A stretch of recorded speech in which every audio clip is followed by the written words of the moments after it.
maximum 15 minutes. Si on peut faire 10 minutes, c'est mieux. Comme ça, après, on va ouvrir le débat et puis on va laisser le public d'intervenir et donner son point de vue par rapport à la question. Donc, je lance le chrono. Donc, top, monsieur. Vous avez la parole. Merci beaucoup, Tala. Merci. Content de te retrouver. Tala est un jeune que j'apprécie beaucoup. Ce sont les jeunes parisiens qui n'hésitent pas à nous solliciter, nous les modestes intellectuels qui sommes des doyens et qui avons une petite expertise. Ma formation universitaire m'apprend toujours à être reconnaissant et à camper les choses pour que tout soit clair.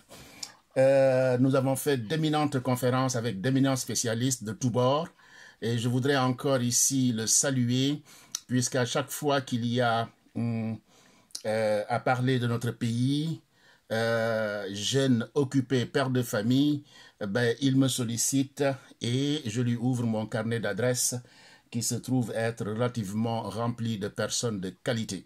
Et je m'en vais saluer mon ami Kitane, pour qui j'ai un éminent respect, Monsieur Semedo, le doyen Gaï, et tous les gens qui ont répondu à notre invitation. Je vois Amadou Silla, comme on dit au Sénégal, Koulim Djoum, Rakhaya, etc. Bien. Le sujet qui nous préoccupe, depuis que tu me l'as posé, nous on a commencé à en discuter depuis très longtemps. Hein, depuis que tu m'as donné le sujet, puisque j'ai un réseau d'intellectuels et d'amis qui me suivent, tout de suite on a commencé et effectivement l'intitulé premier c'était le rôle des marabouts. Et un de mes anciens surveillants du lycée Guignabo, pour ne pas le nommer Tandian Diouf, me dit « Pape Sissoko, attention au concept. Marabout, guide religieux. » Il aurait préféré qu'on parle de guide religieux. Et connaissant, comment dire encore, Tala, tout de suite, effectivement, il était d'accord avec nous que le terme guide religieux était plus approprié. Et c'est l'occasion aussi de saluer mon professeur, mon ancien professeur de français, le professeur Koulibaly, qui aussi a abondé dans le même sens que, mon ancien surveillant Tandian Diouf. Bien, le rôle des guides religieux face aux tensions au Sénégal, il faut tout simplement dire que notre pays est un pays singulier, hein, en Afrique de l'Ouest et dans le monde. Nous avons une teranga et nous savons très bien que dans l'histoire, il y a eu des contacts entre les colons et, comment dire encore, nos chefs religieux, nos marabouts. J'utiliserai marabout et guide, hein, mais je ferai la distinction, puisque dans certains villages, il ne s'agit pas du chef, du guide, mais du marabout. Hein, mais pas n'importe quel marabout, c'est véritablement quelqu'un qui a science de la totalité, et on le retrouve, cher Hamidou Kane, Tcherno, hein, la figure de Tcherno, hein, donc qui a accumulé un certain nombre de savoirs, et à qui effectivement on demande la voie. Même s'il dit qu'il ne sait pas, qu'il est comme cet enfant qui apprend à marcher. Donc, depuis très longtemps, les Occidentaux, pour pénétrer l'Afrique, sont passés effectivement par des médiateurs, parce qu'ils savaient très bien que la résistance serait féroce. Comme ils ne voulaient pas de résistance, ils voulaient tout simplement s'immiscer dans le continent et dans le pays de façon douce. Donc, ils ont identifié, ils ne sont pas bêtes, ils ont identifié effectivement des médiateurs, ce qu'on appelle en sociologie des personnes ressources, des personnes qui ont de la voix, des personnes qui savent parler aux gens. Et donc, ils se sont rendus compte que le prêtre, je ne l'oublierai pas, le marabout, celui qui sait, effectivement, a sous son contrôle un certain nombre de personnes. Donc, en leur parlant, parce qu'il a ce qu'on appelle une auctoritas, une autorité qui lui confère effectivement un certain statut. Donc, quand il parle, il est entendu. Et donc, ils ont été des passeurs avec le colon, et ça a évité beaucoup de conflits. Et en contrepartie, ces colons, pour asseoir le pouvoir de ces religieux, de ces marabouts, On donnait des moyens, même les moyens ont été chiffrés, hein, à certaines époques ont été bien chiffrés, mais je ne voudrais pas entrer dans ce truc technique parce que j'ai bien travaillé sur le sujet et j'ai des documents qui me définissent effectivement le concept de marabout depuis 1560. Mais j'ai pas envie d'entrer dans cette partie de l'histoire parce que ça nous éloigne. Et ce qui nous intéresse, c'est de saisir la problématique du pays aujourd'hui. Mais il est bon aussi de faire ce va-et-vient avec l'histoire. Donc, ils ont donné du pouvoir effectivement à ces personnes-là qui ont autorité sur ceux qu'ils dirigent.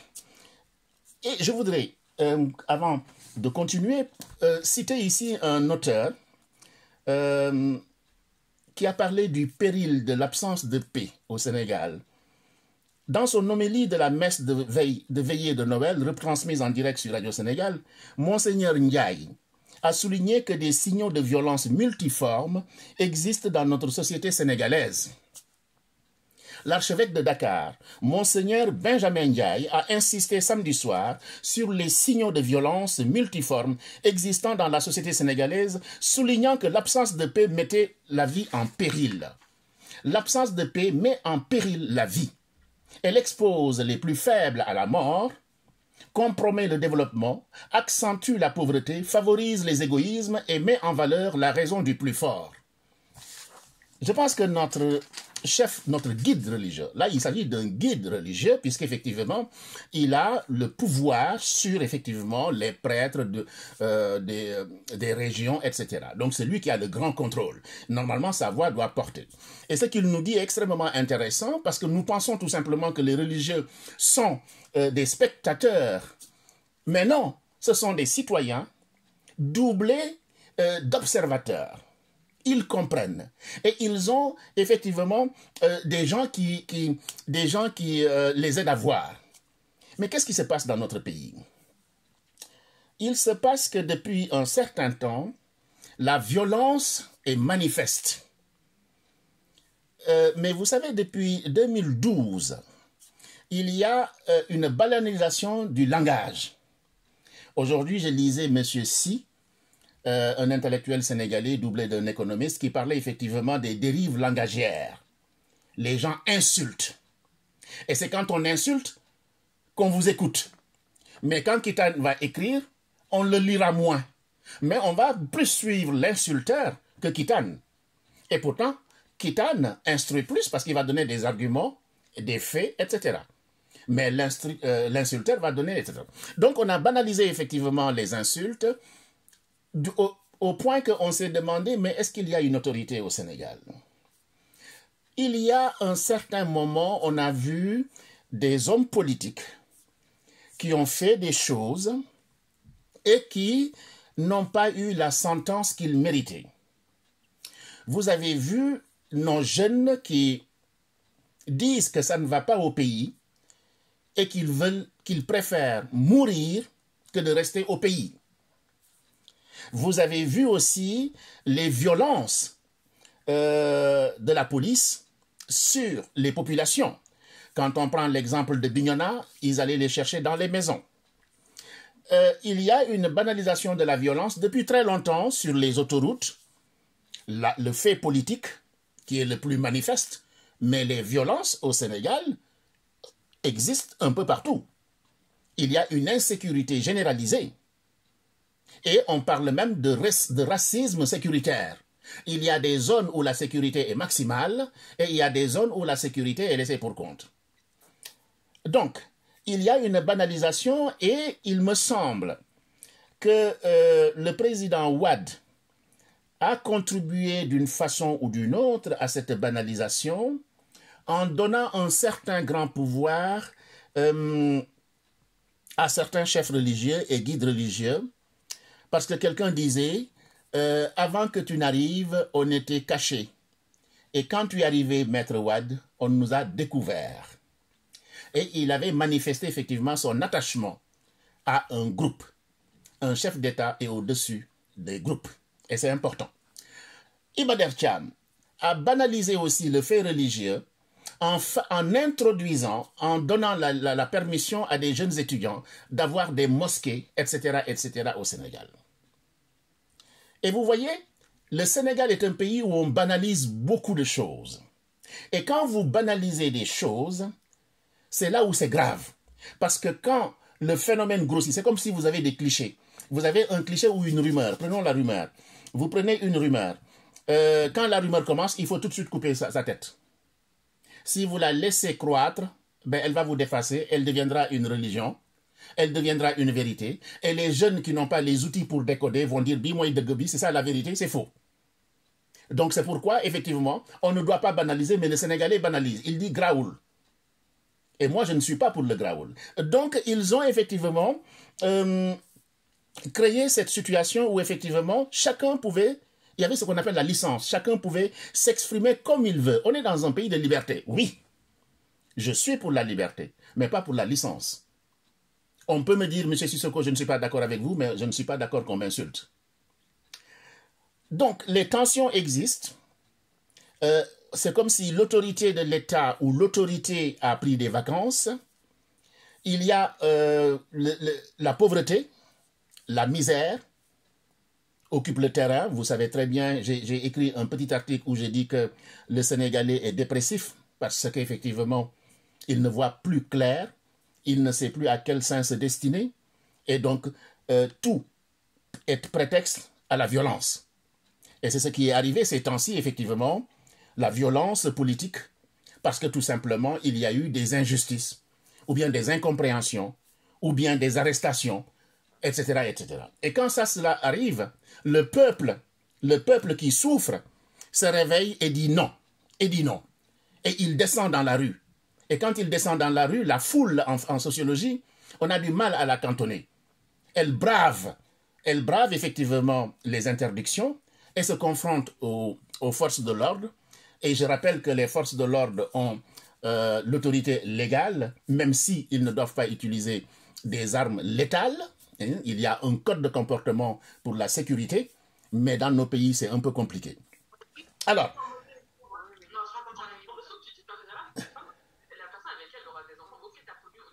il y a quelqu'un qui parle. Mais voilà, ce qui est important maintenant, au Sénégal, et comme je l'ai dit, qui est un cas spécifique, à chaque fois qu'il y a eu des tensions, nos guides religieux, je parle bien des guides religieux, qui sont à la tête de plusieurs marabouts. Et le Sénégal, vous savez très bien que nos religions sont constituées de confréries, laïennes, mourides, tiganes, etc., etc., avec des guides religieux, qui sont des maîtres, qui ont un savoir, qui ont une tradition et qui ont une autorité. Alors, depuis très longtemps, il y a alors je ne suis pas fort avec le tiganisme, il y a Abdoul Si, qui était avec Senghor, qui effectivement, en 1968, quand il y a eu le problème, s'est levé et a parlé à Senghor. Les mourides ont fait pareil en 1968. Ce sont les guides religieux qui ont sauvé Senghor. On l'oublie souvent. Ce sont les guides religieux qui ont sauvé Senghor. Donc, ce sont des modérateurs, des températeurs, parce que notre organisation religieuse, confrérique, qui est hiérarchisée, permet effectivement aux guides religieux de prendre la parole. Même si, de temps en temps, et je pense qu'on l'a vu en 2012, où il y a eu un ndigel, et les citoyens n'ont pas suivi le ndigel cette fois-ci. Ils se sont dit, non, il faut changer. On vous respecte, mais il faut qu'on soit libre, puisque je rappelle que le Sénégal est un pays laïque, mais il y a la garantie de la foi et de la religion. Donc, il y a un mixte entre la religion et le spirituel et le temporel. Même si le temporel prend le dessus, mais il y a effectivement une tolérance pour que effectivement le religieux puisse avoir sa place, parce que de tout temps, les guides religieux nous ont accompagnés, nous ont conseillés, nous ont éclairés. Et d'ailleurs, je le rappelle pour terminer, ce sont les Tiganes qui ont été le chef spirituel des Tiganes qui a, comment dire encore, la cérémonie officielle de l'édition 2023 de la Ziara générale de Tivaouane sous le thème « Les Daïra vecteurs de progrès économique ». Et au niveau au Togo, c'est les Tiganes du Sénégal qui ont été les parrains. Pourquoi? Parce que nous avons une tradition de paix, nous avons une tradition de concertation, de djamla, de masla, pour que tout aille bien dans notre pays. Monsieur Talla, voilà ce que je voulais dire en introduction. Et il me reste 13 secondes, donc tu ne vas pas me couper la parole. Oui, vous avez la chance. Heureusement, vous avez respecté le timing. Merci. Il est revenu sur le rôle des religieux qu'il considère comme des guides dont la parole a une portée.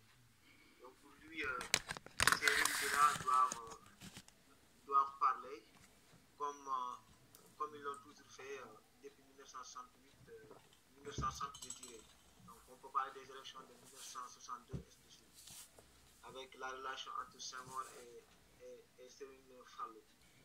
Il a parlé aussi de la banalisation qu'on a constatée au Sénégal depuis 2000, voire 2012, avec la liberté de la parole, parce que chacun s'exprime comme il veut.